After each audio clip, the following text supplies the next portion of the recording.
Welcome back to another episode of Nebraska Basting.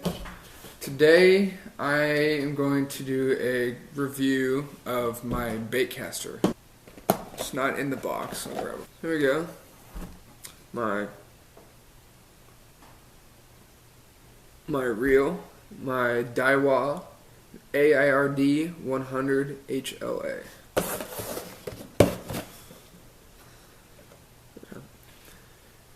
Yeah, so I got my bait casting reel, and Daiwa, if you guys didn't know, is a Japanese company that makes rods and reels, I think, both for saltwater and freshwater.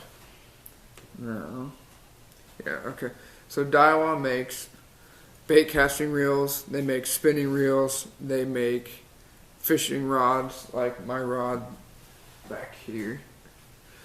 And I was thinking about getting another bait casting reel, another Daiwa. It's this one I got at Wolf's Aqua Warehouse unboxing or the Black Friday shopping video. Now, this one was $80, and there was another one that they had that was $130, and it was the Daiwa Tatula, something like that, casting reel. And it looked pretty cool. I really liked it, but I like this one a lot more. It's so smooth in my hand, and when I put it on my rod, it casts so easy. Now, this one is a 6 to 3 to 1, I think. Yeah, the gear ratio is a 6-3 to 1. The real weight is 7.7 ounces, and I've got monofilament on here. I've got 100 yards, or not quite 100 yards, of 14-pound mono.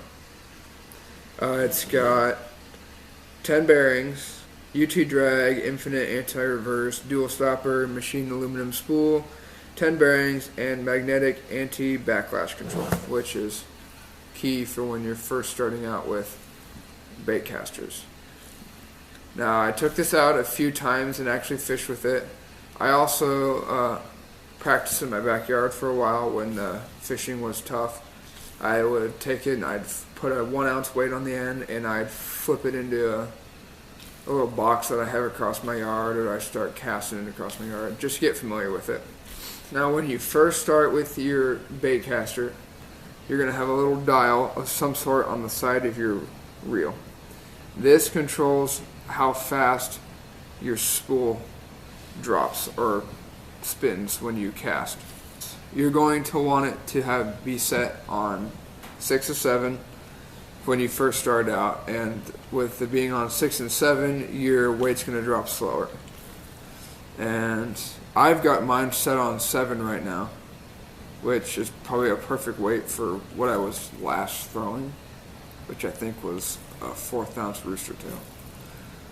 And then you're going to have another dial on the other side, or on the side of your retriever, and that's going to control how much your spool moves side to side. And now I've got mine pretty tight, almost to where it doesn't move at all, and it helps with backlashes. And then you got your little button here, and of course you like that, and cast it, press it down. And while you're casting, you're going to want to keep your thumb on your spool, on your line. You want to keep it on the spool as you're casting. That way, when you're casting, you don't let it spin freely, and if you let it spin freely, you're going to get more likely to have a backlash. So you put it down, keep it on there, cast, it's on there, and then yeah. Now, I absolutely love this reel. I've had one backlash with it, but that was because I was practicing in my backyard, and my weight when I casted it actually hit my deck, and it backlashed just super bad. So I actually had to cut that out, and I lost, I don't know, probably 25 yards of line, which is quite a bit. But I've got another 75 yards probably on here. Super smooth. I really like it. Daiwa is an amazing company. Their reviews are outstanding, and their selection of everything is outstanding. They've got reasonably priced, like this one, which was $80, and then they have the more expensive ones, like the other ones, like the Tatula or Tetula, however you pronounce it, is $130, and then they've got ones up to $500. It just depends on your budget and what you're actually fishing for. Now, when I got my reel, I also got a Daiwa rod, and I'll grab that for you. This is a Daiwa Sweetfire 6.6 casting rod. My camera died. I thought it was fully charged, but whatever. Things happen. Alright, back to this bad boy. This is 6.6 Daiwa casting rod. And I like the 6.6 because it's a good rod to start out with if you're just getting into bait casters, and also because it's the only size of rod that'll fit in my car. Because if it was 7 foot, I'd end up breaking a tip. It can cast a 1/4 of an ounce up to 1 ounce, and line weight is 10 to 20 pounds of mono, fluorocarbon, braid. I've used mono for this. I've got braid on my spinning rod. So Daiwa all around is a pretty amazing company. They got a lot to choose from, a lot of good products, a lot of really good reviews. So I'm excited to look at getting another one of these in the future. Go check out this company. Oh man, hopefully that's not backwards. Go check them out. I absolutely love what they have to offer. Pretty amazing stuff. And there's one other thing I wanted to mention.